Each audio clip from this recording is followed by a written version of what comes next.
इस वक्त जिन हालात से और जिन मामलात से उम्मत मुस्लिमा दो चार है, वो हम सब की निगाहों के सामने है।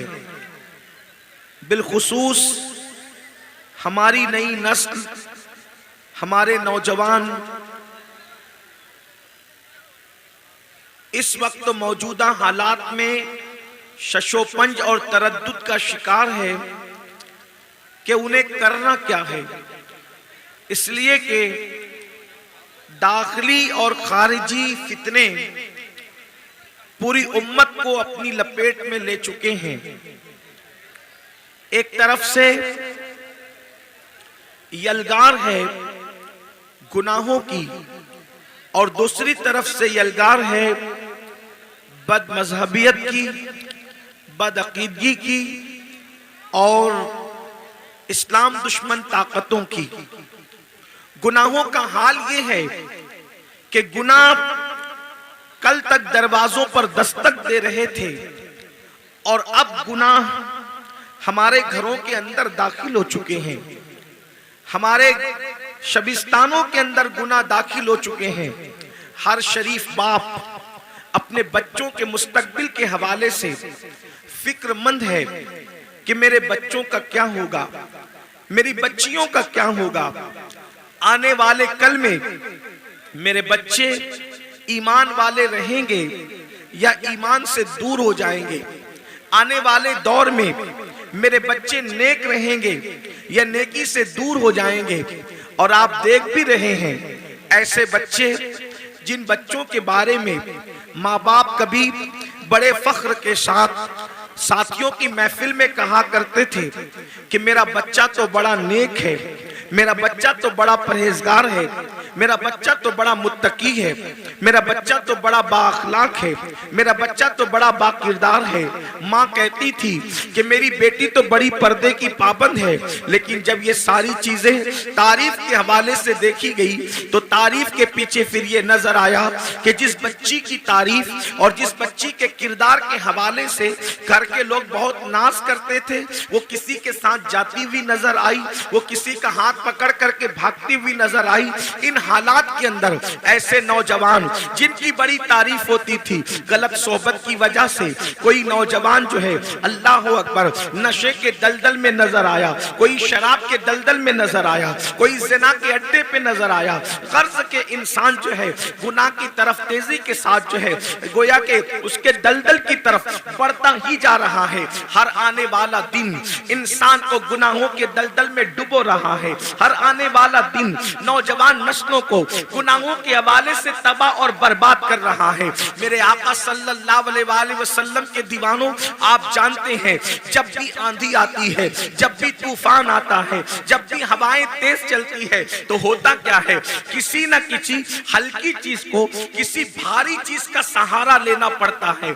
और जो हल्की चीज किसी भारी चीज के सहारे अपने आप को संभाल लेती है तो तूफान फिर उसका कुछ बिगाड़ नहीं सकता, आंधी उसको तबाह व बर्बाद नहीं कर सकती। मिसाल के तौर पर एक पत्ते ही को ले लीजिए, एक पत्ता है और वो पत्ता सूख चुका है, वो पत्ता दरख्त से टूट चुका है, लेकिन जब हवा तेजी के साथ चलती है, आंधी तेजी के साथ चलती है तो कागज हो या पत्ता हो या कोई हल्की चीज हो, इधर से उधर उड़ा कर ले जाती है, उधर से इधर उड़ा कर ले जाती है। अल्लाह अकबर, कर्ज के अल्लाह अकबर, पत्ते ही का हाल देख लें कि पत्ते का कोई ठिकाना नहीं होता। लेकिन अगर वो पत्ता किसी भारी भरकम लोहे के नीचे या किसी दरख्त के नीचे अपने आप को दबा ले तो फिर आप देखें वो पत्ता किसी भारी चीज के नीचे दबने की वजह से, किसी भारी भरकम चीज के नीचे आने की वजह से अब अल्लाह अकबर वो पत्ता जो थोड़ी देर पहले अल्लाह अल्लाह किसी हवा के दोष पर कभी इधर जा रहा था, कभी उधर जा रहा था, कर्ज के उसका कोई ठिकाना नहीं था, लेकिन जैसे ही उसने किसी भारी भरकम पत्थर या लोहे को अपना वहां जो है वो मस्कन बना लिया और उसके पीछे रुक गया, तो उसका क्या हाल होता है फिर, उसकी क्या शान होती है फिर। कितना ही बड़ा तूफान आ जाए, कितनी बड़ी आंधी आ जाए, लेकिन फिर उस पत्ते का कुछ नहीं बिगाड़ा जा सकता। मेरे आका सल्लल्लाहु अलैहि वसल्लम के प्यारे दीवानों, अल्लाह अकबर, मुस्तफा जाने रहमत गैब दा नबी सल्लल्लाहु अलैहि वसल्लम को इन हालात का अंदाजा था। अल्लाह ने अपने महबूब सल्लल्लाहु अलैहि वसल्लम को अल्लाह अकबर गैब पर मुत्तला फरमाया था। जितना चाहा अल्लाह ने अपने महबूब को इल्म गैब अता किया, जितना चाहा अल्लाह ने अपने महबूब को इल्म अता किया। जितना दिया देने वाला खुदा जानता है, और जितना लिया लेने वाले मुस्तफा जाने रहमत जानते हैं। अल्लाह अकबर, अगर आपने ये बात समझ ली कि पत्ते को हवा जब इधर उधर लेकर जाती है तो पत्ते को तलाश होती है किसी न किसी भारी चीज की, बिला तमसील गुनाहों का तूफान, फितनों का सैलाब, जराइम का तूफान जब इंसान को इसके दर से उसके दर, उसके दर से उसके दर और दर बदर लेकर के भटक रहा है, ऐसे हालात में भी कोई ना कोई भारी चीज की जरूरत होगी, कोई ना कोई मजबूत चीज की जरूरत होगी। अल्लाह अकबर, तूफान के अंदर जब कोई भारी चीजें थाम ली जाती है तो इन अल्लाह अल्लाह वो पत्ता और वो कचरा भी महफूज हो जाता है। अल्लाह के रसूल ने बदअकीदगी, फितने और गुनाहों के इस तूफान के लिए इरशाद फरमाया, लोगों मैं तुम में भी दो भारी चीजें छोड़कर जा रहा हूँ। तूफान में भारी चीज की जरूरत पड़ती है तो मैं भी एक नहीं बल्कि दो दो भारी चीजें छोड़ करके जा रहा हूँ। और फरमाया, जब तक के तुम इसको मजबूती से पकड़े रहोगे तुम कभी गुमराह नहीं हो सकते, तुम कभी गुमराही के दलदल में फंस नहीं सकते। वो कौन सी चीज है? फरमाया, एक अल्लाह की किताब है और दूसरी मेरी अहले बैत है। इन दोनों का दामन पकड़ करके रखना, कुरान को भी पकड़ के रखना और अहलुल बैत को भी पकड़ करके रखना, गुमराह नहीं हो सकते। एक चीज आपसे पूछना चाहता हूँ, अल्लाह की किताब को पकड़ो। जो अल्लाह की किताब को मजबूत से पकड़ेगा, मजबूती से पकड़ेगा, अल्लाह की किताब में मौजूद है नाप तौल में कमी न करो, तो वो नाप तौल में कमी नहीं करेगा। अल्लाह अकबर, अल्लाह की किताब में मौजूद है कि लोगों के साथ मीठी गुफ्तगू करो, वक़ूलू क़ौलन सदीदा, तो वो लोगों के साथ मीठी गुफ्तगू करेगा। कुरान का जिसने दामन पकड़ लिया वो बीवी पे जुल्म नहीं करेगा, क्योंकि कुरान में मौजूद है, हुन्ना लिबासुल लकुम व अंतुम लिबासुल लहुन्ना, के शौहर बीवी का लिबास है, बीवी शौहर का लिबास है। जो कुरान का दामन पकड़ लेगा, कुरान का दामन थामने के बाद कुरान कह रहा है, इधर उधर देखकर चक्कर मकर करके नहीं चलना, आंखों को आवारा नहीं करना, बल्कि चलने का अंदाज क्या होना चाहिए? कुल लिल मुमिनीना यगुद्दु मिन अबसारिहिम, मोमिनों से कहो कि वो अपनी निगाहों को नीची रखे। अल्लाह अकबर, जो कुरान का दामन पकड़ ले तो कुरान उसको कह रहा है, अकड़ कर मत चलो, ला तमशी फिल अर्दी मरहा, कि जमीन पर अकड़ करके मत चलो। मेरे आका अलैहिस्सलाम के प्यारे दीवानों, कर्ज के अल्लाह अकबर, जो कुरान का दामन पकड़ ले, जो कुरान का दामन थाम ले, अल्लाह अकबर, वो जराइम नहीं करेगा, वो गुनाह नहीं करेगा। जो कुरान का दामन थामेगा वो तन्हाई के अंदर भी गुनाह नहीं करेगा, क्योंकि वो देखेगा कुरान कह रहा है, इन्नल्लाह काना अलैकुम रकीबा, अल्लाह तुम पर कड़ी निगरानी कर रहा है। मगर अल्लाह अकबर, कुरान मुकद्दस की 6666 आयतें कमोबेश इंसान को पुकार पुकार कर ज़ाब्ते हयात दे रही है, जिंदगी गुजारने का तरीका दे रही है, जिंदगी गुजारने का सलीका दे रही है। ये कुरान है। लेकिन कोई कह सकता है कि मौलाना मुझे कुरान पढ़ना तो नहीं आता, मुझे अरबी जबान तो नहीं आती। तवज्जो फरमाएं मेरी कौम के जवानों, हुजूर अलैहिस्सलाम ने किताब अकेले नहीं दिया बल्कि किताब के साथ अहलुल बैत भी दिया। तो आखिर कुरान के होते हुए अहले बैत की क्या जरूरत थी? तो याद रखना, कुरान के बारे में कोई कह सकता है कि मौलाना मुझे कुरान पढ़ना नहीं आता, मौलाना मुझे अरबी जबान नहीं आती, मौलाना मुझे ये नहीं आता, मुझे वो नहीं आता। मगर अल्लाह के रसूल अलैहिस्सलाम ने एक कुरान वो दिया, अल्लाह अकबर, जो ताकों पे रखने वाला है, और एक कुरान नातिक उसको दिया जो रसूलुल्लाह के कंधों पर बैठने वाला। सुभान अल्लाह, सुभान अल्लाह, नारे तकबीर, नारा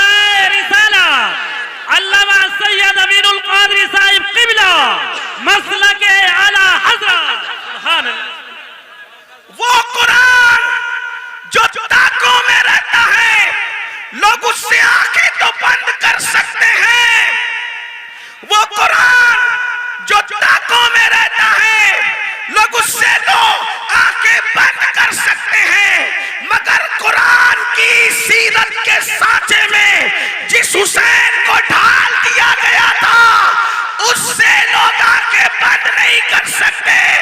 अल्लाह अकबर। मेरे आका अलैहिस्सलातु व तस्लीम के प्यारे दीवानों, काशीपुर वालों, बरसात हो रही है। आप पहले से हजरत मौलाना हमारे जो नाजिम साहब हैं उनके हाथ पर आप वादा कर चुके हैं कि इंशाअल्लाह आप मैदान छोड़कर नहीं जाएंगे, इसलिए कि आप हुसैनी हैं और आप साबित करेंगे हुसैनी पानी रुकने पर भी मैदान छोड़कर नहीं जाता और पानी आने पर भी मैदान छोड़कर नहीं जाता। सुभान अल्लाह।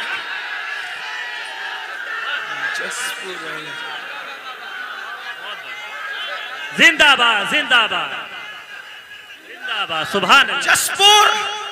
जसपुर वालों, ये कोई सियासी महफिल नहीं है और ना हम कोई सियासी लोग हैं। हम लोग तो लोग तख्त ताज के उसूल के लिए महफिलें सजाते हैं और मखदूम सिमना के गुलाम तख्त ताज को ठुकराने का हौसला रखते हैं। सुभान अल्लाह। नारे तकबीर, नारे रिसालत। अल्लामा सैयद अमीनुल कादरी साहब मखदूम सिमना। यहाँ पर उलमाए किराम और सादात किराम मुफ्तियान निजाम भी मौजूद हैं। सैयद साहब सैयद यासीन बापू हमारे बड़े भाई भी इस महफिल में तशरीफ लाएं। और एक बात याद रखना, बाराने रहमत का नुज़ूल से दिल छोटा मत करना। बुजुर्गों ने फरमाया जब किसी नेक काम पर बारिश हो जाए समझ दो कि वो काम अल्लाह ने तुम्हारा कबूल कर लिया है। जसपुर वालों, महफिलें मुनक्किद हुई है, होती रहेगी, लेकिन आंखों से देख लो, कहा जाता है कि रहमत बरसती है। अब तक न दिखने वाली रहमत देखा था, अब दिखने वाली रहमतों का नुज़ूल देख लो। ये इमाम आली मकाम का सदका है। तो जल्दी जल्दी में अपनी बात पूरी करूं, इसलिए कि आपको ज्यादा इम्तिहान में नहीं रखा जाएगा, आपको ज्यादा आजमाइश में नहीं रखा जाएगा। हजरत मौलाना हाशिम काशीपुरी साहब से उनका खिताब सुना, हजरत अल्लामा जाहिद रजा नूरी साहब किबला और मुफ्ती साहब किबला सब लोग यहाँ पर मौजूद है। आप जरा तवज्जो फरमाएं, वो कुरान तवज्जो करें, वो कुरान तवज्जो करें, वो कुरान। लोग कहते हैं करबला इतने शब्दों मत से बयान करने की क्या जरूरत है, करबला इतनी तफसील से बयान करने की क्या जरूरत है, करबला की तशरीह करने की क्या जरूरत है। हो गई शहादत, हो गई शहादत, हो गई, बात खत्म हो गई। एक बात आपसे कहूं, किसी की शहादत पर तवज्जो करें। आप चुप रहे सब लोग। अरे कोई किसी को कुछ ना कहे, अब कोई किसी को कुछ नहीं कहेगा, जो जिस हाल में उसी को उसी रहने दो। आप भी बैठ जाए, बैठ जाए, सब बैठ जाए। बस जिसकी महफिल है उसने संभालना है, महफिल जिसके उसने संभालना है, कोई कुछ नहीं बोलेगा। एक बार सब बुलंद आवाज से दुरूद शरीफ पढ़े। अल्लाहुम्मा सल्ली अला सय्यदिना व मौलाना मुहम्मदिन मादिनिल जूदी वल करम व आलिहि व सहबी व बारिक व सल्लिम सलातु व सलामन अलैका या रसूल अल्लाह। दुरूद शरीफ पढ़ने तो जरा समझ में भी आए, बुलंद आवाज से पढ़े दुरूद शरीफ। अल्लाहुम्मा सल्ली अला। आवाज नहीं आ रही दुरूद शरीफ पढ़ने की, बुलंद आवाज से आशिकों की तरह, हुसैनियों की तरह दुरूद शरीफ पढ़े। अल्लाहुम्मा सल्ली अला सय्यदिना व मौलाना मुहम्मदिन मादिनिल जूदी वल करम व आलिहि व सहबी व बारिक व सल्लिम सलातु व सलामन अलैका या रसूल अल्लाह। सल्लल्लाहु ताला अलैहि वसल्लम। तो अर्ज ये कर रहा था, आखिर ये बात होती है कि इमाम अली मकाम की शहादत इतनी शद्दो मद, इतनी तफसील, इतनी शरो बस्त के साथ क्यों बयान की जाती है, आखिर इसकी जरूरत क्या है? तो मैं आपके सामने अर्ज करूं, किसी और की शहादत पर भी तो ऐसी निशानियां रूनुमा नहीं हुई जैसी निशानियां इमाम हुसैन की शहादत पर रूनुमा हुई। जो वो इमाम बहकी रहमतुल्लाह अलैह अपनी किताब में लिख रहे हैं, तारीख खुलफा में इमाम सयूती लिख रहे हैं, आईने क़यामत में उस्ताद ज़मान लिख रहे हैं, सदुल फाजिल सवाने करबला में लिख रहे हैं। क्या लिख रहे हैं कि जब इमाम हुसैन की शहादत हुई तो इमाम हुसैन की शहादत के बाद आसमान से खून की बरसात हुई, आसमान से खून बरसा। आप याद रखें, तारीख में सब बड़ी बड़ी शहादतें हैं, सारी शहादतें सर आंखों पर है, लेकिन हजरत अमीर हमजा की शहादत कितनी दर्दनाक शहादत है। अमीर हमजा की शहादत पर खून की बरसात नहीं हुई, हालांकि वो बहुत बड़ी शहादत थी। इतना जरूर कह दूं, उस शहादत पर रसूलुल्लाह के आंसुओं की बरसात तो हुई है, लेकिन आसमान से खून की बरसात नहीं हुई है। अल्लाह अकबर। मेरे आका अलैहिस्सलाम के प्यारे दीवानों, इसी तरह और शहादतें देख लें, 3 दिन या 7 दिन तक आसमान से खून की बरसात होती है। अगर आप कहना चाहें तो यूं कह सकते हैं कि इमाम हुसैन की शहादत वो शहादत है जिस पर आसमान भी खून के आंसू रोया है, जिस पर आसमान भी खून के आंसू रोया है, जिस पर आसमान खून के आंसू रोए उसे इमाम हुसैन की शहादत कहते हैं। इसी तरीके से आप देखें, अल्लाह अकबर, बैतुल मुकद्दस में जहां से पत्थर उठाया जाता ताजा खून नजर आता निकलता हुआ, ये किसी और की शहादत पर ये निशानी नजर नहीं आई। मशहूर यही है कि ये इमाम हुसैन की शहादत। और भी मजीद चीजें,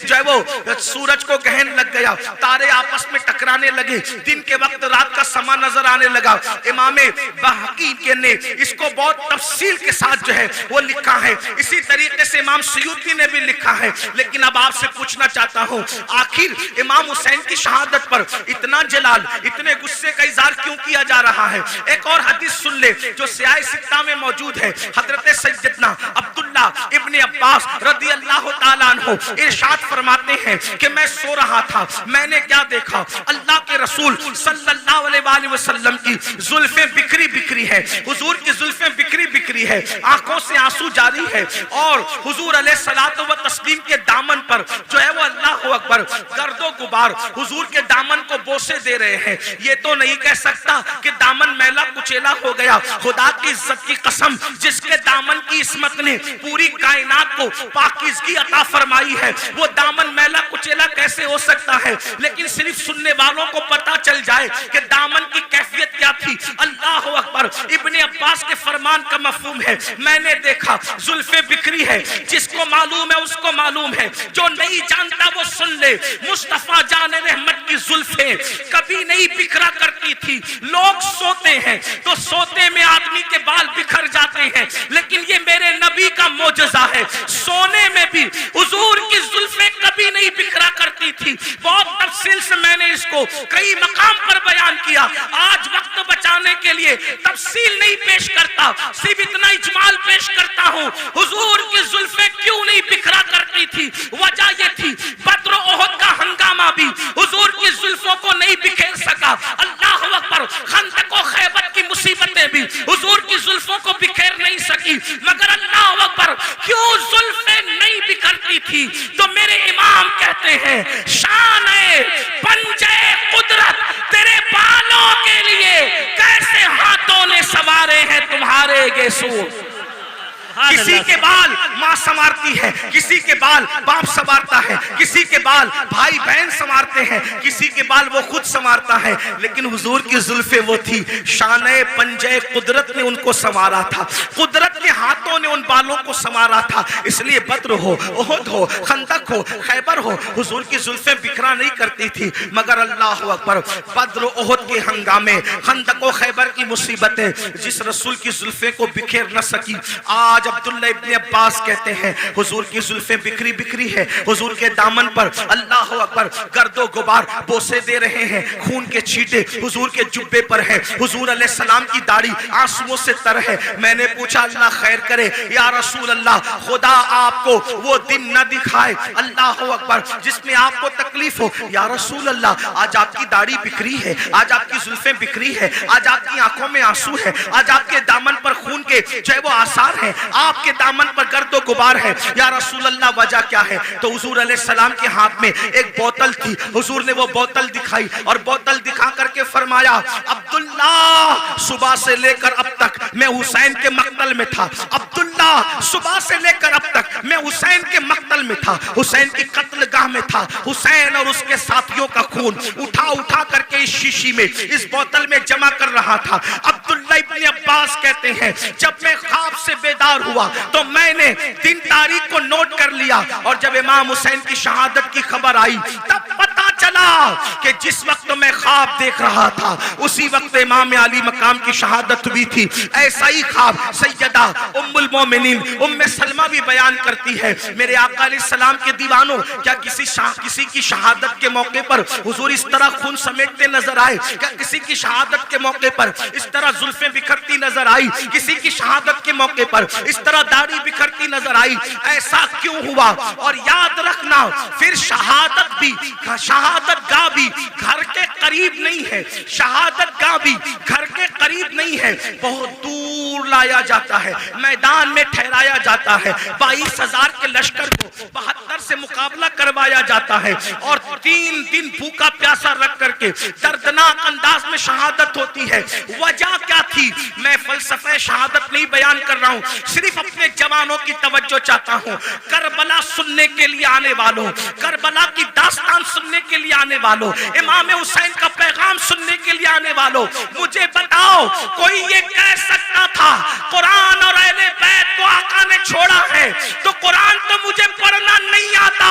तो गोया के बताया जा रहा है जिसको कुरान पढ़ना नहीं आता, जो कुरान नहीं जानता, वो करबला में किरदार हुसैन देख ले, उसको समझ में आएगा कि कुरान का तर्जुमा क्या है। कुरान ताकों में रखा जाता है, हुसैन को कंधों पे बिठाया जाता है, कुरान नमाज में पढ़ा जाता है, लेकिन हुसैन के लिए सजदे तवील कर दिए जाते हैं। कुरान मिंबर पर से उसका पैगाम पहुंचाया जाता है, हुसैन के लिए मिंबर छोड़ के जमीन पे आया जाता है, कुरान को सीने से लगाया जाता है, हुसैन को जबान चुसाया जाता है। गोया के कुरान को जबान पे रखा जाता है और जबान पर हुसैन को रखा जाता है। अंदाजा तो फरमाए किस तरीके से खूबसूरत अंदाज है। अल्लाह अकबर, जिस सीने में कुरान आ जाए वो सीना रोशन हो जाता है। और अल्लामा अब्दुल रहमान जामी लिखते हैं हुसैन पाक इतने खूबसूरत थे कि रात के अंधेरे में जब गलियों में चलते थे तो चेहरे से ऐसी रोशनी निकलती थी कि उस रोशनी में लोग सफर तय करते हुए नजर आया करते थे। कुरान भी नूर है, हुसैन भी नूर है। कैसा नूर है? तो मेरे इमाम कहते तेरी नस्ल पाक में है बच्चा बच्चा नूर का, तू है आईने नूर, तेरा सब घराना नूर का। एक सीने तक मुशाबे, एक वहां से पांव तक हुस्न सिद्दैन उनके जामों में है नीमा नूर का। अब मुझे बताओ, अल्लाह के रसूल फरमा रहे हैं दो भारी चीजें छोड़ के जा रहा हूं, इनको पकड़ना गुमराह नहीं हो सकते। एक कुरान है, दूसरी मेरी अहले बैत है। इमाम मैदान में आए और मैदान में आने के बाद वक्त का सबसे बड़ा मुजरिम, वक्त का सबसे बड़ा गुंडा, वक्त का सबसे बड़ा पलीद, वक्त का सबसे बड़ा दीन का दुश्मन यजीद पलीद लईन के सामने मुकाबले के लिए खड़े हुए। अब जरा तवज्जो करना मुसलमानों, गौर करना, मेरी कौम के जवानों गौर करना। इमाम अली मकाम अला जद्दी वाली सलाम मिशन लेकर करबला में आए। कौन सा मिशन? दीन को बचाने वाला मिशन। कौन सा मिशन? दीन के तहफ्फुज का मिशन। कौन सा मिशन? शरीयत के तहफ्फुज का मिशन। कौन सा मिशन? गलबे दीन का मिशन। अब आपसे पूछना चाहता हूं मेरे आका अलैहिस्सलातु व तस्लीम के प्यारे दीवानों, अल्लाह के रसूल फरमा रहे दो भारी चीजें छोड़े जा रहा हूं, एक कुरान है, दूसरी मेरी अहले बैत है। और फिर अहले बैत से मोहब्बत के बारे में इतनी तालीम दी, इतनी तालीम दी, इतनी तालीम दी। फरमाया उज़क्किरुकुमुल्लाह फी अहली बैती, उज़क्किरुकुमुल्लाह फी अहली बैती। ऐ लोगों, मेरी अहले बैत के बारे में अल्लाह से डरते रहना, मेरी अहले बैत के बारे में अल्लाह से डरते रहना। अपनी गोद में अहले बैत को बिठाकर फरमाया, लोगों मैं अपनी अहले बैत तुमको बतौर अमानत सौंप करके जा रहा हूं। मेरे बाद मेरी अहले बैत के साथ तुम क्या सुलूक करोगे ये मैं देखूंगा। मेरे बाद मेरी अहले बैत के बारे में मेरे नायब बनना। जैसे मैं अहले बैत से मोहब्बत करता हूं तुम भी अहले बैत से मोहब्बत करना। अब आपसे पूछना चाहता हूं, मोहब्बत अहले बैत की दावत इतनी ज्यादा क्यों दी गई? बल्कि यहां तक फरमाया खास तौर पे अहले बैत में इमाम हुसैन के बारे में, हुसैन मिन्नी व अना मिनल हुसैन, हुसैन मुझसे है, मैं हुसैन से हूं, हुसैन मेरा है, मैं हुसैन का हूं। और फिर क्या फरमाया, अहब्बल्लाहु मन अहब्बा हुसैना, कि जो मेरे हुसैन से मोहब्बत करेगा अल्लाह उससे मोहब्बत करेगा। यानी अल्लाह का महबूब बनना है तो मेरे हुसैन से मोहब्बत करो। अब आपसे पूछना चाहता हूं, ऐ अहले बैत से मोहब्बत करने वालों, अहले बैत से प्यार करने वालों, आप मुझे बताओ जिस चीज से जिसको मोहब्बत होती है वो उसकी नकल करता है। मिसाल के तौर पर अगर किसी बंदे को किसी आलिम से मोहब्बत है तो वो आलिम की नकल करेगा। किसी को क्रिकेटर से मोहब्बत है वो क्रिकेटर की नकल करेगा। किसी को हीरो से मोहब्बत है वो हीरो की नकल करेगा। किसी को बाप से मोहब्बत है वो बाप की नकल करेगा। किसी को माँ से मोहब्बत है वो माँ की नकल करेगा। किसी को टीचर से मोहब्बत है वो टीचर की नकल करेगा। गर्ज के मोहब्बत इंसान को नक्काल बना देती है। जो जिससे मोहब्बत करता है उसी के अंदाज में चलता है, उसी के अंदाज में बोलता है, उसी के अंदाज में सोच बनती है, उसी के अंदाज में फिक्र बनती है, उसी के अंदाज में तखज्जुलात और तसव्वुरात का माहौल क्रिएट होता है। आपसे पूछता हूं, ऐ अहले बैत से मोहब्बत का दावा करने वालों, मेरे आका ने तो ये फरमाया जो मेरे हुसैन से मोहब्बत करेगा वो अल्लाह का महबूब बन जाएगा। अब बताओ, मौला हुसैन से प्यार करते हो, मौला हुसैन से मोहब्बत करते हो? यकीन जाने पूरी दुनिया के अंदर इंसान इमाम अली मकाम से मोहब्बत का बड़ा दावा करता है। लेकिन एक चीज तुमसे पूछना चाहता हूं, हजारों के इस मजमे में ऐ आशिकाने रसूल, ऐ आशिकाने हुसैन, मुझे बताओ जिस चीज से इमाम हुसैन ने नफरत की है आखिर हमारी जिंदगी के अंदर वो चीजें क्यों नजर आती है? जिस चीज से इमाम हुसैन ने नफरत की है आज वो हमारी जिंदगी में क्यों है? वो हमारे माशरे में क्यों है? वो हमारे समाज में क्यों है? आप कहेंगे कौन सी चीज से नफरत की है और कौन सी चीज हमारे माशरे में और समाज में मौजूद है? आइए मैं आपको बताऊं, कुछ चीजें मैं गिनाता हूं, उसके बाद हम खुद ही सोचेंगे। ज्यादा देर तक आपका इम्तिहान नहीं लूंगा, लेकिन तवज्जो करना। ऐ इमाम हुसैन के नाम पर इस महफिल में आने वालों, खड़े रहकर बैठ करके तकलीफ में गुफ्तगू सुनने वालों, याद रखना इमाम से सच्ची मोहब्बत कर लो, क्योंकि इमाम की मोहब्बत का सिला क्या है? आका इरशाद फरमाते हैं, जो मेरी अहले बैत से मोहब्बत करेगा जन्नत में जहां मैं मोहम्मद रहूंगा, अहले बैत से मोहब्बत करने वाले भी मेरे साथ रहेंगे। सुभान अल्लाह, सुभान।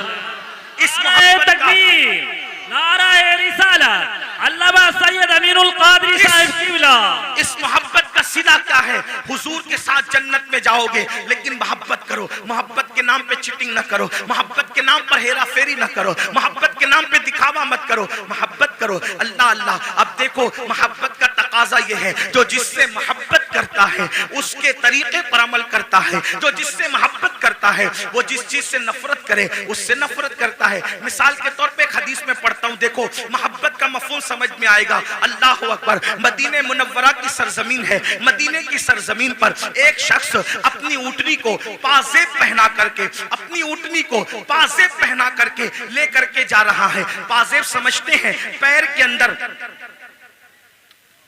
बैठ जाओ, आप लोग बैठ जाओ।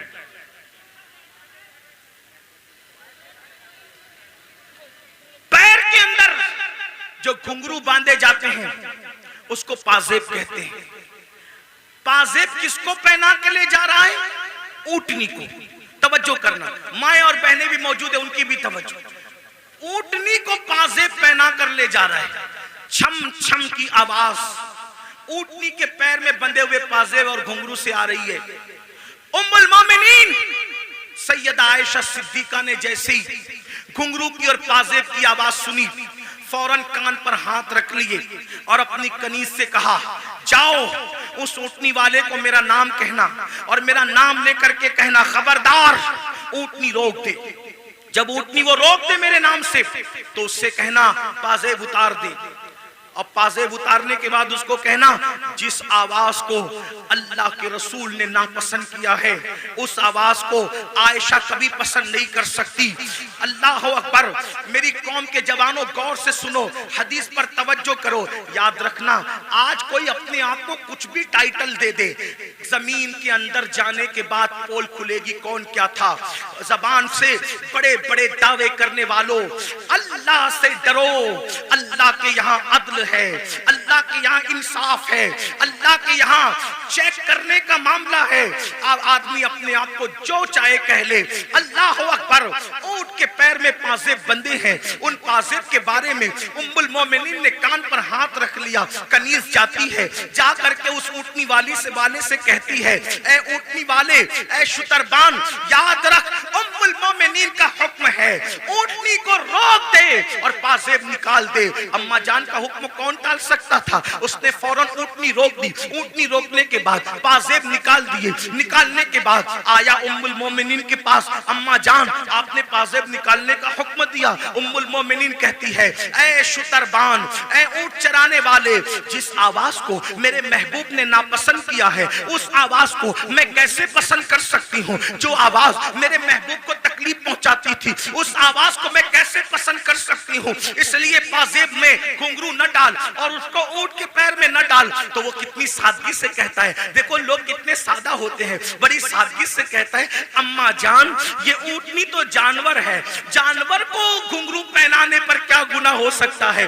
अल्लाह अकबर। तवज्जो करें, अम्मा जान ऊँटनी तो जानवर है, तो जानवर पे तो कोई शरीयत का हुक्म नहीं है, जानवर को पाजेब पहनाने पे क्या हो सकता है? उम्मुल मोमिनीन का जवाब सुनो, फरमाती है, नादान, ऊँटनी तो जानवर है, जानवर, मगर तू तो जानवर नहीं है, तू तो इंसान है। जिस चीज को हमारे महबूब ने नापसंद किया है, मोहब्बत का तकाजा है कि उस चीज को हम भी नापसंद करें। अब आपसे पूछना चाहता हूं, हुसैन के नाम पर बच्चे, जान, माल सब कुर्बान करने की बात करने वाले मेरे जवान, मुझे बता कि यजीद बांसुरी की आवाज सुनता था, यजीद ढोल की आवाज सुनता था। मौला हुसैन इस गैरत के साथ आए थे कि जो आवाज मौसीकी और म्यूजिक की मेरे नाना को नापसंद थी, यजीद प्रमोट कर रहा है। हुसैन ने उसको नापसंद करते हुए उस आवाज के खिलाफ एहतजाज रिकॉर्ड कराया, एहतजाज दर्ज कराया, घर के घर लुटाया। हुसैन पाक से मोहब्बत करने वालों, बताओ ये जो कानों में एयरफोन लगाकर रोजाना गाना सुन रहे हो, कारों में सफर करते हुए जो गाने सुनते हो, और वो भी इतने गंदे गंदे गाने जो इंसान की शहवत को उभारे, जो इंसान को गुनाहों पे उभारे, क्या भूल गए रसूलुल्लाह सल्लल्लाहु अलैहि वसल्लम का फरमान? अल्लाह के रसूल फरमाते हैं, बारिश के बरसने पर जैसे सब्जा पैदा होता है, वैसे म्यूजिक की आवाज की वजह से इंसान के दिल में निफाक पैदा होता है। मैं ये तो नहीं कहता कि लोग मुनाफिक हो गए, मगर अल्लाह के रसूल फरमा रहे हैं, म्यूजिक सुनोगे तो दिल में निफाक पैदा होगा। और निफाक किसको कहते हैं? जबान पर कलमा है और दिल में कुफ्र है, ये निफाक है। निफाक किसको कहते हैं? कि जबान पे कलमा हो और दिल में कुफ्र हो। और ये किससे पैदा होता है? ये म्यूजिक की वजह से। बताओ, शादियों में म्यूजिक बजाते हो, गाड़ियों में म्यूजिक बजाते हो, और अल्लाह अकबर रात के 2-2, 3-3 बजे तक म्यूजिक में डूबे रहते हो। जानते हैं म्यूजिक का अंजाम क्या है? अल्लाह के सच्चे रसूल, तुम्हारे और मेरे आका मुस्तफा जाने रहमत सल्लल्लाहु अलैहि वसल्लम फरमाते हैं, जिसने दुनिया में म्यूजिक की आवाज सुनी होगी, जिसने दुनिया में गानों की आवाज सुनी होगी, क़यामत के दिन उसके कान में शीशा पिघला करके डाला जाएगा। ऐ मेरी कौम के जवानों, अपने घर के गरम के हुए तेल को अगर कान में डालो और तेल ज्यादा गर्म हो जाए तो आदमी उसको बर्दाश्त नहीं कर पाता। अपने आप पे रहम करो, तुम मुसलमान हो, मुसलमान। नबी ने जो कह दिया वो हक है, नबी ने जो कह दिया वो सच सच है, जहन्नम की आग से, जहन्नम की आग पर पिघलाया हुआ शीशा कानों में डाला जाएगा। उस वक्त क्या बनेगा? मुसलमान होना, कलमा पढ़ा हो, कलमा पढ़ा है ना, तो कलमे का तकाजा तो पूरा करो। यजीद और हुसैन में फर्क क्या है? यजीद कलमा पढ़ के कह रहा है सब चलता है, और हुसैन की फिक्र ये है सब नहीं चलेगा, सिर्फ मेरे नाना की शरीयत चलेगी। सुभान अल्लाह, सुभान अल्लाह। अब जाजपुर वालों मुझे बताओ, तुम कौन से मुसलमान बनना चाहते हो?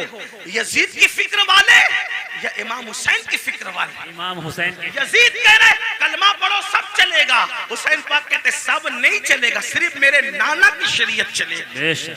किसके साथ हो? आज कहते हो अरे सब चलता है, ये तो यजीद की बोली है।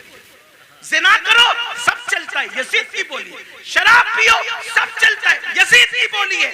मस्जिदें वीरान करो फिर भी जन्नत में जाएंगे, यजीद की बोली है। हुसैन पाक की ये बोली नहीं है। हुसैन पाक कह रहे सिर्फ एक चीज चलती है बस, वो मेरे नाना की शरीयत है, मोहम्मदुर रसूलुल्लाह की शरीयत है। आओ, बर्दाश्त नहीं कर सकता कोई भी अल्लाह के अज़ाब। आका फरमाते जहन्नम की आग का बना हुआ शीशा गाना सुनने वालों के कान में डाला जाएगा।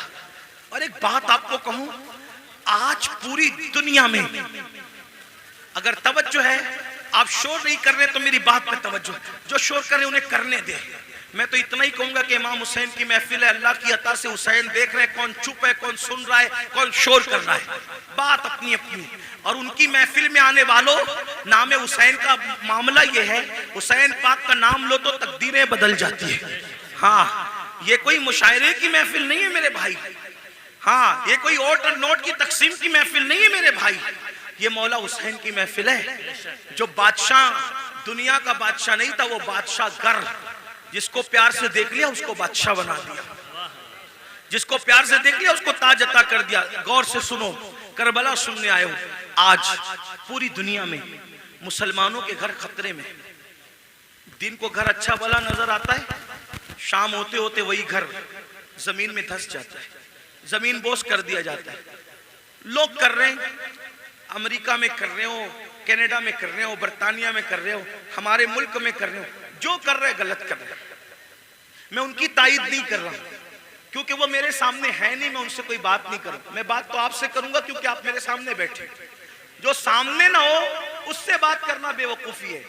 जब वो सामने होंगे अल्लाह तौफीक देगा तो उनसे भी बात करेंगे, लेकिन आपसे बात कर रहे हैं।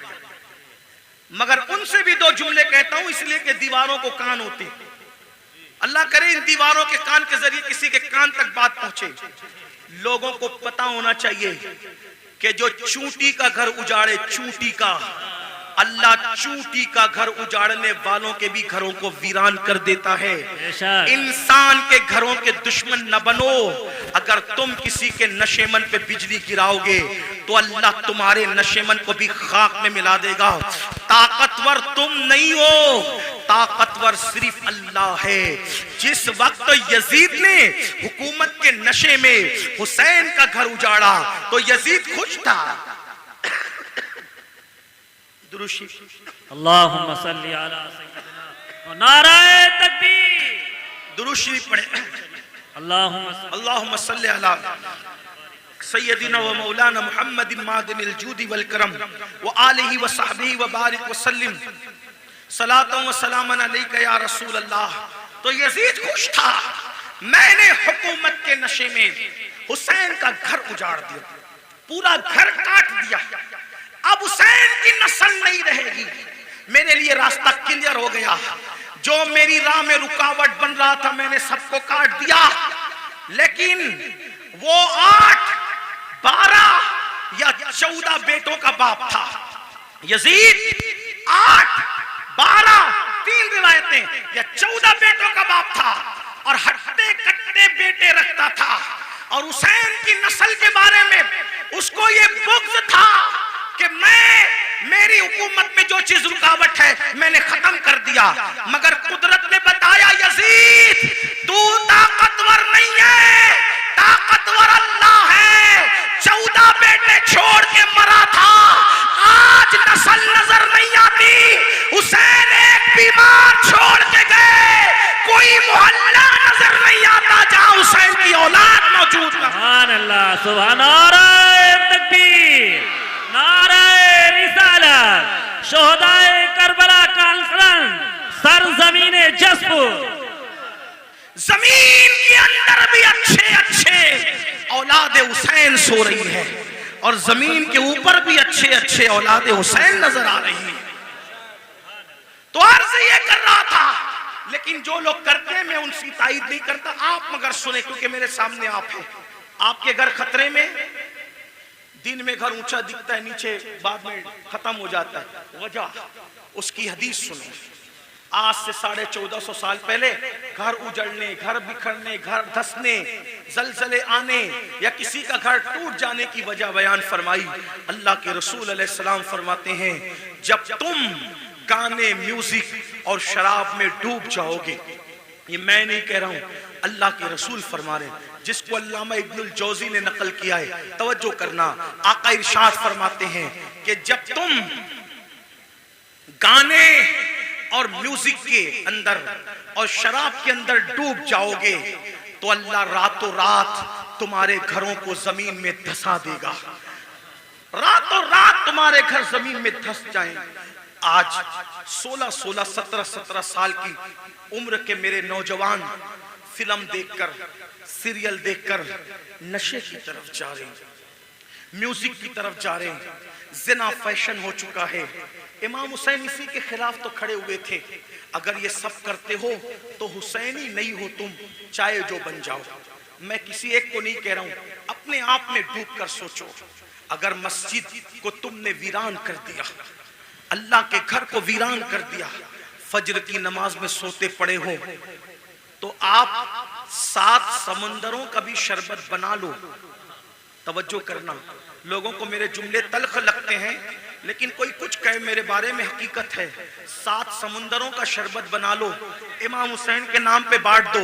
लेकिन अगर तुम दीन मिटाओगे और शरबत बनाओगे तो इमाम हुसैन उस शरबत को कबूल नहीं करेंगे, बल्कि उस शरबत को तुम्हारे मुंह पे मार दिया जाएगा।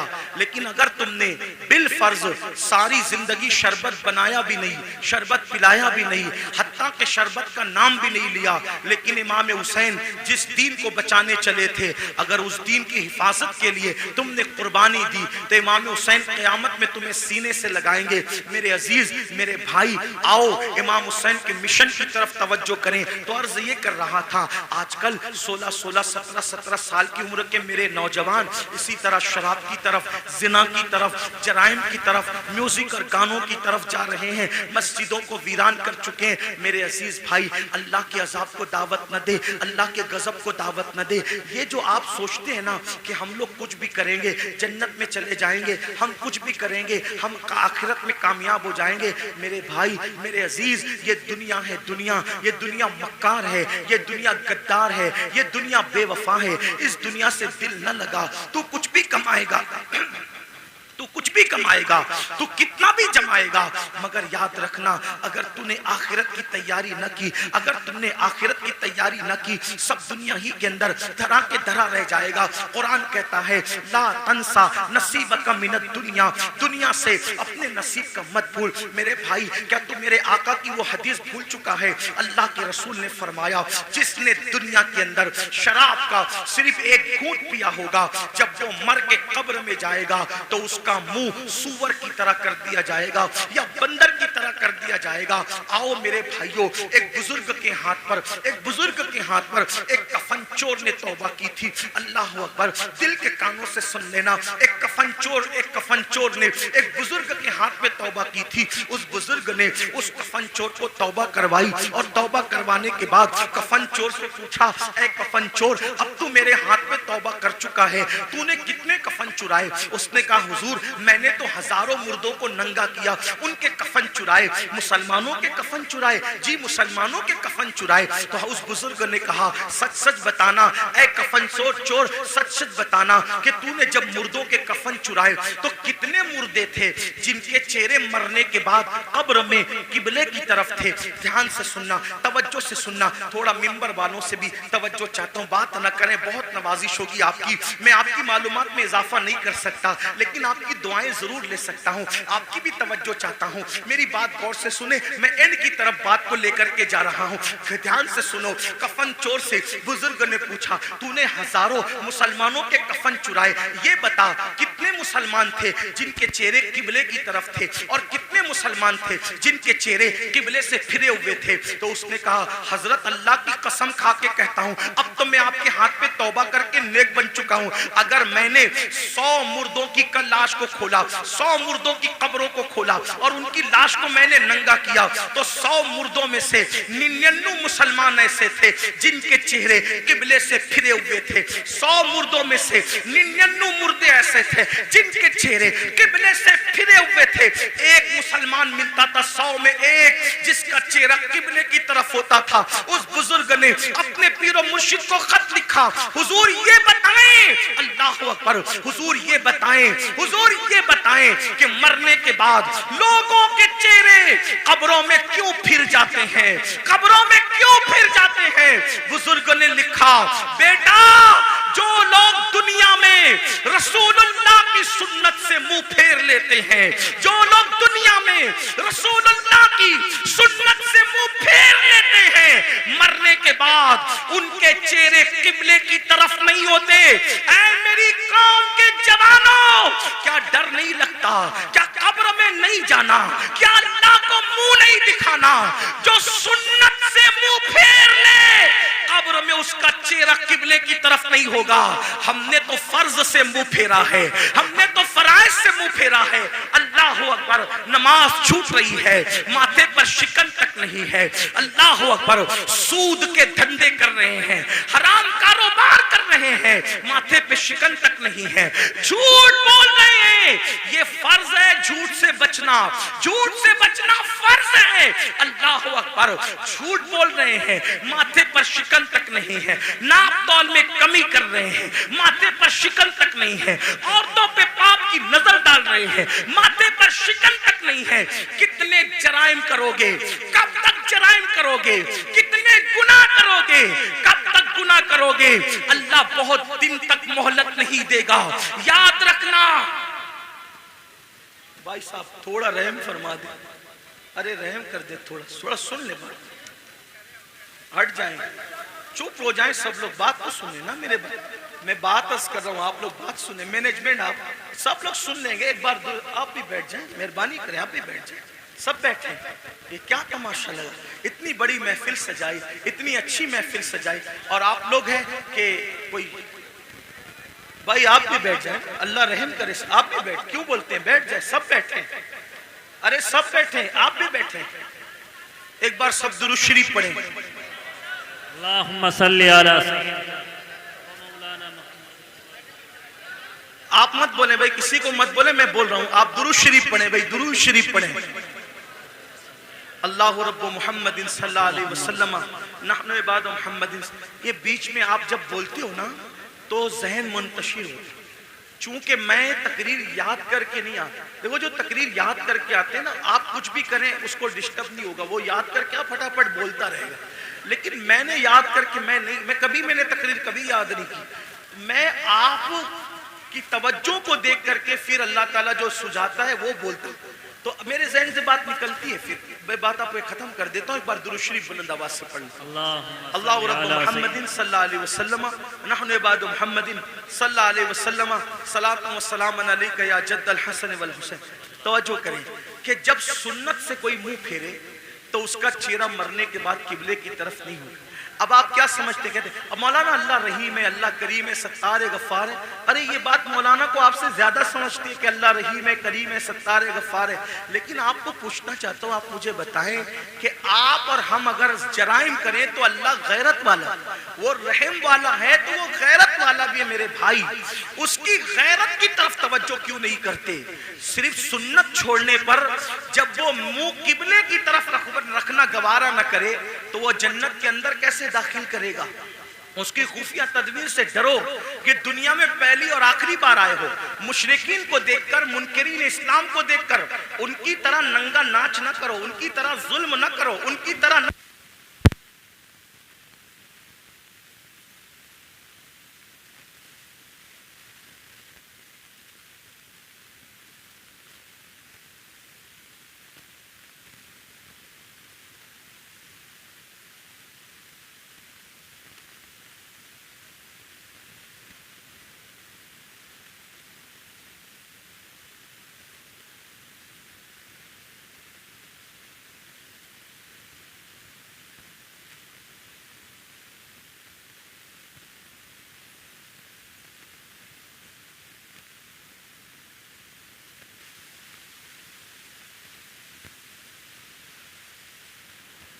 सय्यदिना मौलाना मुहम्मदिन मादिनिल जूदी वल करम व आलिहि व साहबी व बारिक व सल्लिम सलातन व सलामन अलैका या जद्दल हसन वल हुसैन। तो जल्दी जल्दी बात पूरी कर दूं कि जब इंसान सुन्नत से मुंह फेर ले तो अल्लाह तबारक व तआला उसका मुंह काबे की तरफ रखना गवारा नहीं करता। काबे की तरफ मुंह रखना गवारा नहीं करता, अल्लाह जन्नत में उसको कैसे डालेगा? ये दुनिया है। इस दुनिया में आदमी जितने चाहे जराइम कर ले और फिर अल्लाह अकबर, जो गुनाहे कबीरा है, गुनाहे कबीरा, उसमें खास तौर पर हराम लुक्मे का खाना और उसी के साथ नशा करना, शराब पीना। आज नशा मुस्लिम सोसाइटी के अंदर सोची समझी साजिश के तहत प्रमोट किया जा रहा है।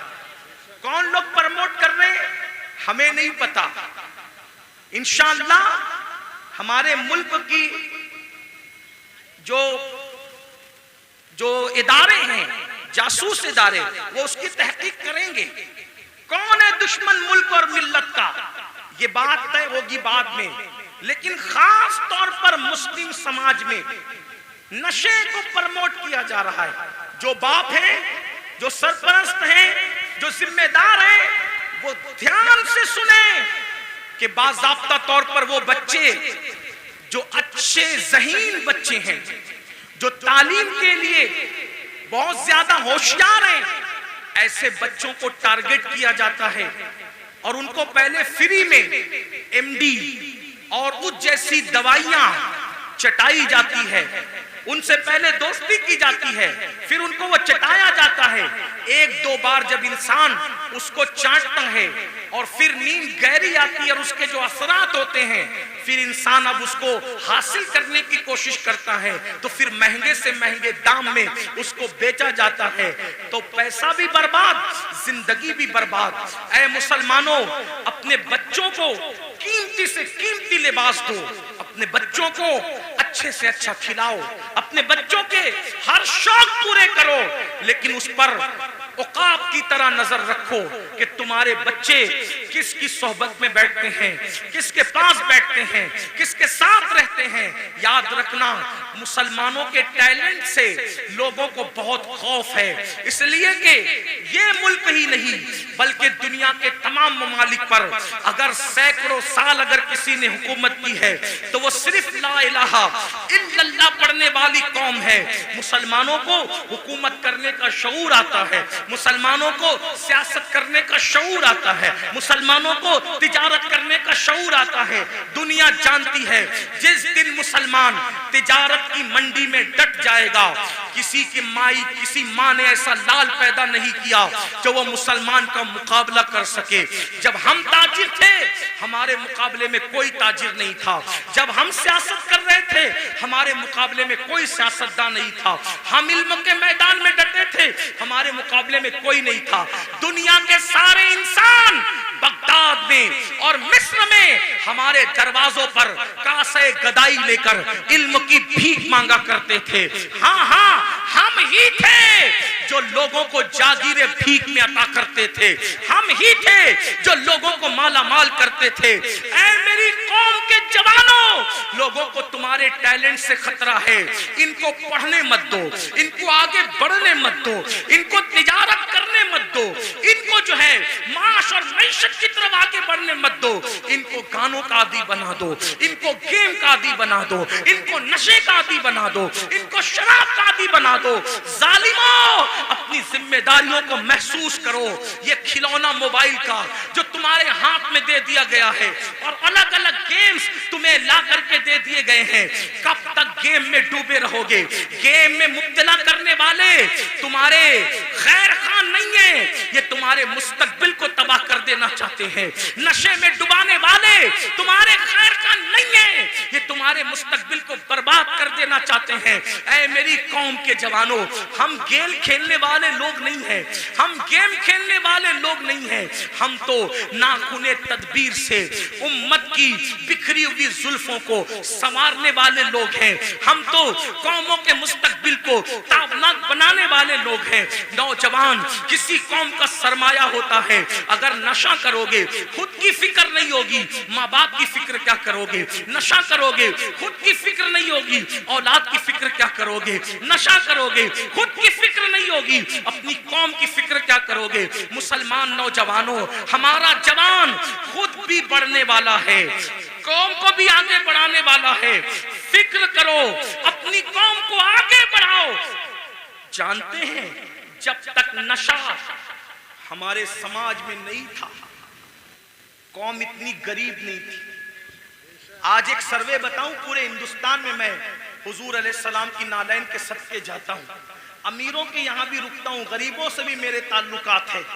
आपको बताऊं, आज हर बाप की शिकायत यह है कि बूढ़ा बाप कमा रहा है, जवान लड़के नहीं कमा रहे। जवान लड़के फजूल घूमते हैं, टी शर्ट पहन लिया, जींस पहन लिया, अच्छी बाइक पर, नंगा नवाब, किले पे घर, यानी उसके जैसा कोई नहीं। मुसलमानों, अपने बूढ़े बाप पे बोझ मत बनो। गेम की वजह से, नशे की वजह से, फजूल दोस्तों की वजह से जो जवान अपने माँ बाप पे बोझ है, उसका तो कोई शुमार ही नहीं। अगर नफली नमाजें भी तुम्हें अपने माँ बाप पे बोझ बना दे, इस्लाम उसको भी पसंद नहीं करता। मैं जिम्मेदारी से अर्ज करता हूँ, हालांकि नमाज मेरा टॉपिक है, मैं जब भी किसी जगह गुफ्तगू करता हूँ, बगैर नमाज की फजीलत के मैं उन्वान मुकम्मल नहीं करता, मैंने अपने ऊपर लाजिम कर रखा है। लेकिन एक बात कहूँ, फारूक आजम के दौर में एक जवान था जो रात दिन मस्जिद में पड़ा रहता था, वो फारूक आजम थे। फारूक आजम थे, किसी की रियायत कभी नहीं की। फारूक आजम ने देखा एक जवान है, रात दिन मस्जिद में पड़ा रहता है। उसको पूछा, तू रात दिन मस्जिद में पड़ा रहता है, तेरे घर का खर्चा कैसे चलता है? ये बता, तेरे घर के अखराजात कैसे निकलते हैं? तो उसने क्या कहा, हजरत मेरा एक भाई है और वो मेरी तरह मस्जिद में पड़ा नहीं रहता, अजान होती है मस्जिद में आता है, नमाज पढ़ के फौरन चला जाता है, और वो इतनी मेहनत करता है कि उसके घर का खर्चा भी वो चलाता है और मेरे घर का खर्चा भी वही चलाता है, हम दोनों का बोझ वो उठाता है। फारूक आजम ने कहा, कयामत के दिन तुझसे बेहतर दर्जे में जन्नत में तेरा भाई रखा जाएगा। क्यों? क्योंकि तू नफिल पढ़ के उस पे बोझ बना हुआ है और वो नफिल न पढ़ के तेरा बोझ उठाने वाला बना हुआ है। नफल इबादत से बेहतर किसी का बोझ उठाना है। आप ये बात समझें मुसलमानों, मेरी कौम के जवानों, मेरी कौम के जवानों, हमारे प्यारे मुल्क भारत में 60% से ज्यादा जवान है। जवान यानी पूरी दुनिया में अगर सबसे ज्यादा जवान किसी मुल्क में मौजूद है वो हमारे हिंदुस्तान में है। इसीलिए आप पूरे जलसे को काउंट कर लें, मेरी बात पे यकीन नहीं आता, आपको 90% जवान न नजर आए तो देख लेना, आप देखिए तो आप सब जवान हो, सब के सब जवान हो। और आपको बताऊं, ये जो उलमा की दाढ़ियां सफेद हो गई है, इनकी दाढ़ियां सफेद है मगर ये भी जवान है, क्योंकि मोहम्मद के गुलामों को बुढ़ापा आ नहीं सकता। तुम सब जवान हो। लोग क्या चाहते हैं, गौर से सुनो, ध्यान से, लोग क्या चाहते हैं? दो चीज, मुसलमानों को जाहिल करो और इनको गरीब करो। गरीब करो, जाहिल करो, फिर क्या होगा? गुर्बत कभी कभी इंसान को कुफ्र तक ले जाती है। जब ये गरीब हो जाएंगे एक हाथ से रोटी देंगे और उसके बाद कहेंगे ईमान बेचो, ईमान खरीद लेंगे रोटी के टुकड़े पर।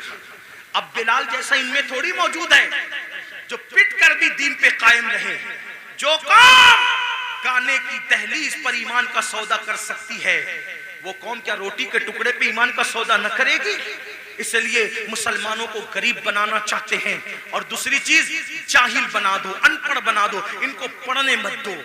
आप देख लें आज हमारे बच्चे 10वीं से आगे नहीं बढ़ पा रहे, 9वीं से आगे नहीं बढ़ पा रहे हैं। थोड़ी थोड़ी सी तालीम हासिल करते हैं और फीस नहीं है इसलिए पीछे हट जाते हैं। कॉलेज महंगी है पीछे हट जाते हैं, तालीम महंगी पीछे हट जाते हैं। मैं कहता हूं अपने बच्चों को तालीम अधूरी से पीछे हटाने वालों ये क्यों कहकर शोरूम से वापस नहीं आते कि कपड़े महंगे हैं, तालीम महंगी है ये कहकर अपने बच्चों को ड्रॉप आउट कर लेते हो। आप हजरात ये कहकर बच्चों के कदमों को पीछे हटा लेते हो। मैं कहता हूं 1000 बार शोरूम से वापस आना पड़े कि मोबाइल महंगा है मैंने नहीं खरीदना, कपड़े महंगे मैंने नहीं खरीदना, जूते महंगे मैंने नहीं खरीदना, लेकिन तालीम महंगा करने वाला कितना भी महंगा कर दे, कितना भी महंगा कर दे, कितना भी महंगा कर दे, इल्म छोड़ूंगा नहीं। क्यों? क्योंकि मेरे नबी ने फरमाया, आका का फरमान सुनो, क्योंकि मेरे नबी ने फरमाया इल्म अगर सुरैया पे होगा तो मेरी उम्मत का बंदा वहां से भी इल्म लेकर आएगा। गोया के बताया जा रहा है ऐ तालीम को महंगा करने वाले जा महंगा करके देख ले, आसमान तक तो तू तालीम को नहीं ले जा सकता, और अगर ले जाएगा तो मोहम्मद रसूलुल्लाह के गुलामों में इतनी ताकत है कि वहां से भी हम जाकर के इल्म को ले आएंगे।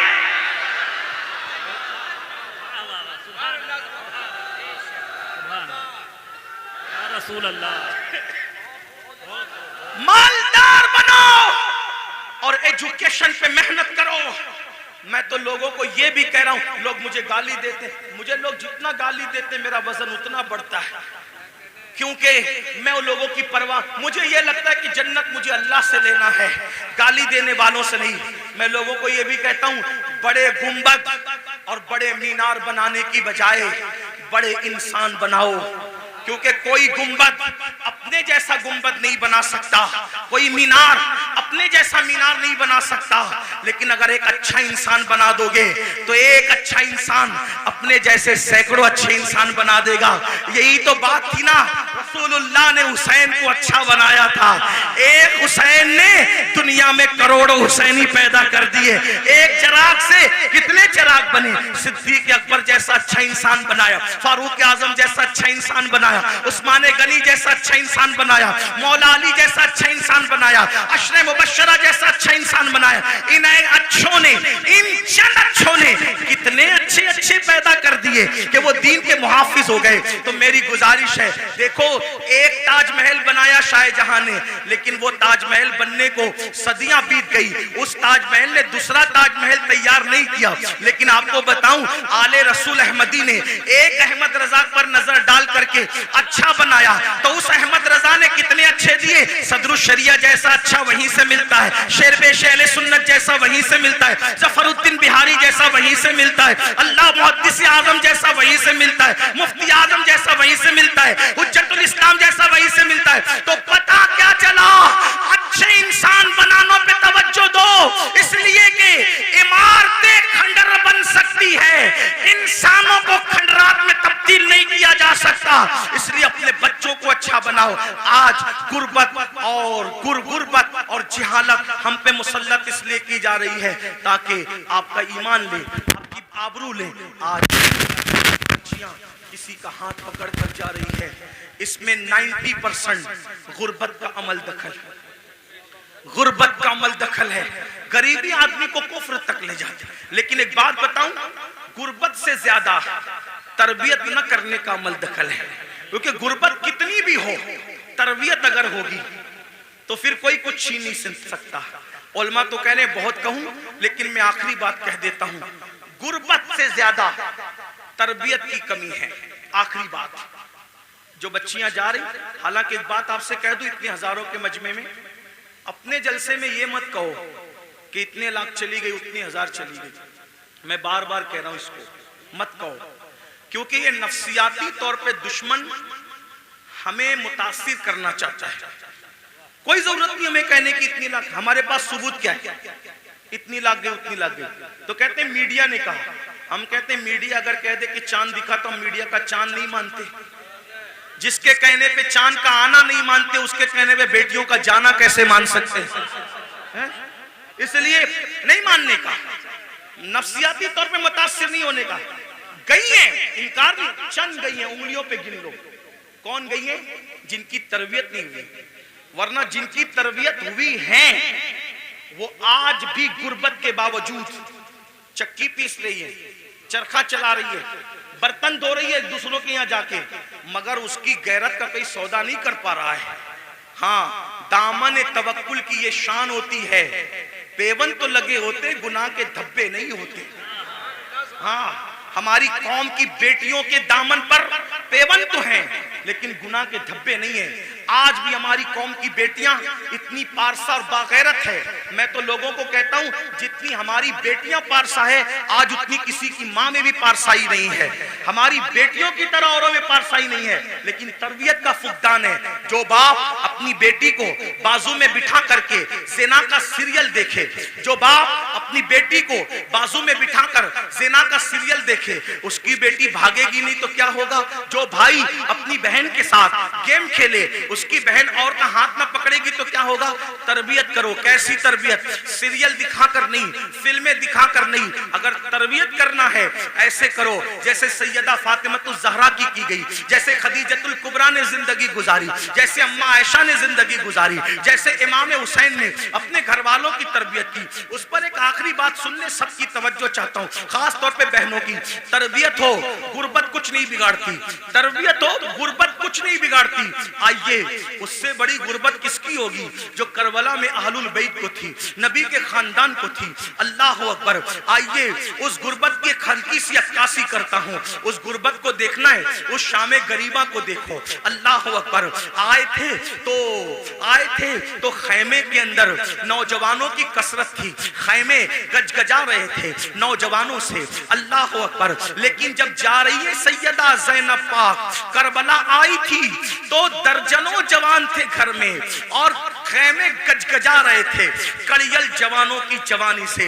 अली अकबर जैसा हम शबी रसूल शहजादा मौजूद है, हजरत कासिम जैसा शहजादा मौजूद है, हजरत अब्दुल्ला इब्ने अली, हजरत अब्बास काजी अब्बास अलमदार जैसा भाई मौजूद है, गरज के खानदान के कड़ियल जवान मौजूद है। लेकिन ज़ैनब सब कुछ लुटाकर करबला से जा रही है। किस शान से जा रही है? अल्लाह अकबर। सब शहीदों के सर काट लिए गए हैं, सब शहीदों के सर काट लिए गए हैं, सब शहीदों के सर काट लिए गए हैं, सर काट कर नेज़ों पे उठाए गए हैं और एक एक लाश पर 10-10 घोड़े मुतय्यन किए गए हैं। अल्लाह अकबर। वो सीना जिसको रसूलुल्लाह हाथ मलमल के सूंघा करते थे, वो सीना जिसको अपने सीने से लगा करके हुजूर अपनी जबान चुसाया करते थे और कभी मौला हुसैन की जबान चूसते थे। आज अल्लाह अकबर, उस सीने पर से कपड़ा हटा करके, बल्कि उस सीने पर रखे हुए कपड़े निकाल करके इमाम अली मकाम के जिस्म और शहीदों के जिस्म से कपड़े भी निकाल लिए गए और कपड़े निकाल करके एक एक लाश को 10-10 घोड़ों से कुचल दिया गया। घोड़ों से लाशें कुचली, लाशें कट पिट गई। अल्लाह अकबर। ऐसे आलम में अल्लाह अल्लाह, शहीदों की कटी पिटी लाश से जब 12 या 13 मुहर्रम को सैयदा ज़ैनब कुबरा निकलती है तो किस शान से निकलती है?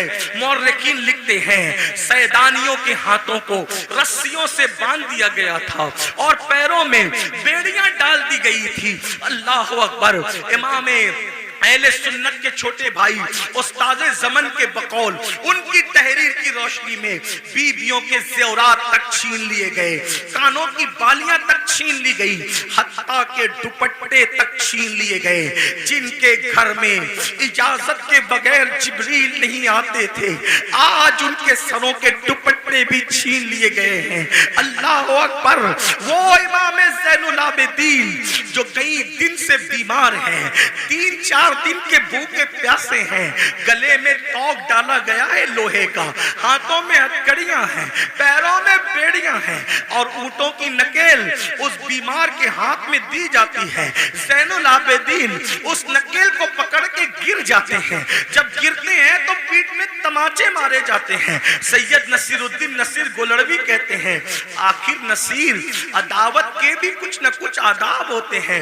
नसीर अदावत के भी कुछ न कुछ आदाब होते हैं। किसी बीमार को जंजीर पहनाई नहीं जाती, किसी बीमार को जंजीर पहनाई नहीं जाती। तमाचे मार लो, खैमे जला लो, कैद में रख लो, तमाचे मार लो, खैमे जला लो, कैद में रख लो।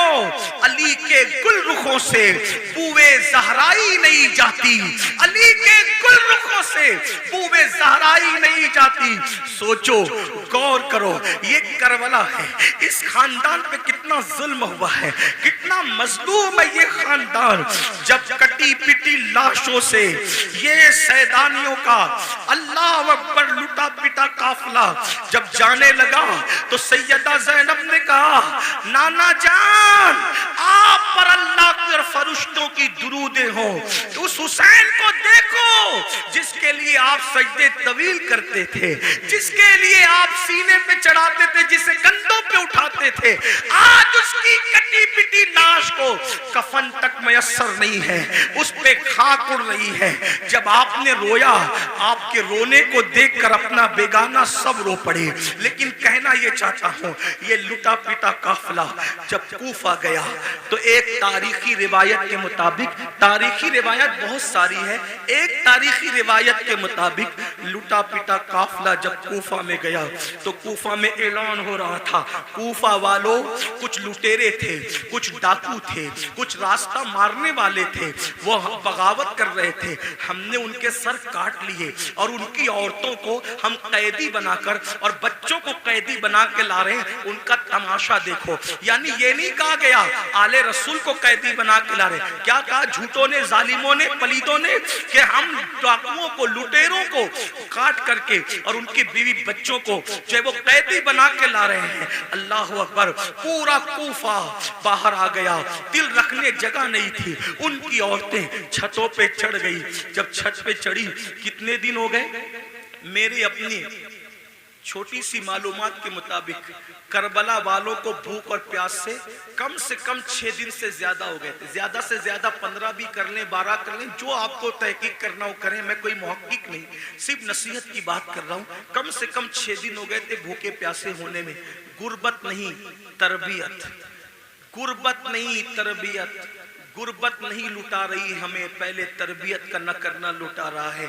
जब ये काफिला जिसमें बीबियों की चादरें छीनी गई, बीबियों को रस्सी से बांध करके नंगी पीठ पर बिठाया गया और कहा गया कि बागियों की औलादों को और बीबियों को कैदी बना के ला रहे हैं, तो कोफा की औरतें छत पे चढ़ गई थी। सैयदा ज़ैनब ने कहा, ऐ नबी की बेटियों, ऐ नबी की बहुओं, ऐ नबी की नवासियों, तुम दुपट्टे से अपना मुंह ढकती थी, अब तुम्हारे पास दुपट्टे नहीं है तो अल्लाह ने तुम्हें बड़े बाल इसलिए दिया है कि अपने बड़े बालों को अपने मुंह पे डाल लो और अपने बड़े बालों से पर्दा करो।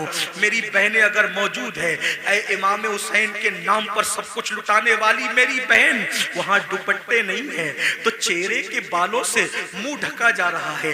तेरे पास तो हजारों का दुपट्टा है, फिर भी तू मुंह खोल करके वलीमा में जाती है। इमाम हुसैन की रूह पे क्या गुजरती होगी? फिर तू मुंह खोल करके बाजारों में घूमती है, हुसैन पाक के नाना के दिल पर क्या गुजरती होगी? नादान मेरी बहन, यजीदियों के तीर इमाम हुसैन के जिस जिस्म को छलनी करते थे और तुम्हारी बदअमालियां इमाम हुसैन के सीने को छलनी करती है, इमाम हुसैन के दिल को छलनी करती है। यजीदी न बनो, सच्चे हुसैनी बनो। बहरहाल चेहरे पे बाल डाल लिए गए। कूफा की औरतें ने जब देखा, औरतों ने, छोटे छोटे बच्चे हैं, छोटे छोटे बच्चे हैं, औरतें हैं, तो उन्होंने रोटियां और खजूरें फेंकना शुरू की। सदका सदका सदका।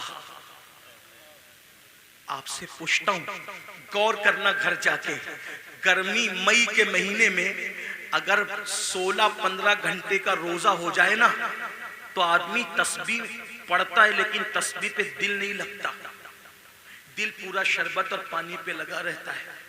और सच्ची बात यह है, जब अजान होती है तो आदमी ये भी नहीं देखता मेरी अम्मी ने रोजा खोला कि नहीं, मेरे अब्बा ने खोला कि नहीं, बीवी ने खोला कि नहीं, बच्चे ने पानी पिया कि नहीं, सीधा गिलास में हाथ डालता और पहले शरबत और पानी पीता है। 16 घंटे की भूख और प्यास सबको भुला देती है। ये हुसैन पाक के घर की तरबियत थी। 6 दिन से ज्यादा की भूखी प्यासी सकीना, शहजादी सकीना, जिसकी उम्र सिर्फ 7 साल की थी, जब रोटी आई सदका, तो फूफी की तरफ देख के कहती है, फूफी अम्मी हम तो आले रसूल है ना, हम पर तो सदका हराम है ना, तो क्या इतने दिन भूखे प्यासे रहने से सदका हलाल हो जाता है? इतने दिन भूखे प्यासे रहने से क्या सदका हलाल हो जाता है? तब सैयदा ज़ैनब ने गजबनाक होके कहा, ओ कूफा वालों, हम आले रसूल हैं, हम सदका खाने वाले लोग नहीं है। और अपनी भतीजी को कहा, मेरी बेटी हम सदका खाने वाले लोग नहीं, सदका न खाना। आपसे पूछना चाहता हूं, वो सदका, तवज्जो कर, वो सदका जो सिर्फ आले रसूल पे हराम है, तवज्जो, वो सदका जो सिर्फ आले रसूल पे हराम है, इतने दिन की भूख और प्यास के बाद जब उन लोगों ने वो हराम सदका नहीं खाया, तो वो सूद जो सूअर की तरह हराम है, वो सूद जो सूअर की तरह हराम है, वो शराब और नशा जो सूअर की तरह हराम है, वो लोग तैयब और ताहिर रोटियां सदके के नाम पे आए तो नहीं खाते, और तुम कैसे हुसैनी हो कि जो शराब सूद सूअर की तरह हराम है, तुम उसको खा करके हुसैनी बनना चाहते हो? घर जा करके सोचो कि क्या कह रहे हो और क्या बन गए हो। अल्लाह हमें ये शऊर अता फरमाए, बदलने की तौफीक अता फरमाए, अपने आप को तब्दील करने की तौफीक अता फरमाए। और गुफ्तगू के दरमियान अगर कोई गलती हो तो अल्लाह माफ फरमाए। अस्तगफिरुल्लाह रब्बी इन्ना रब्बी लगफूरुर रहीम वमा अलैना इल्लल बलाग। अस्सलामु अलैकुम व रहमतुल्लाहि व बरकातुहू। भाइयों, शोर नहीं करें।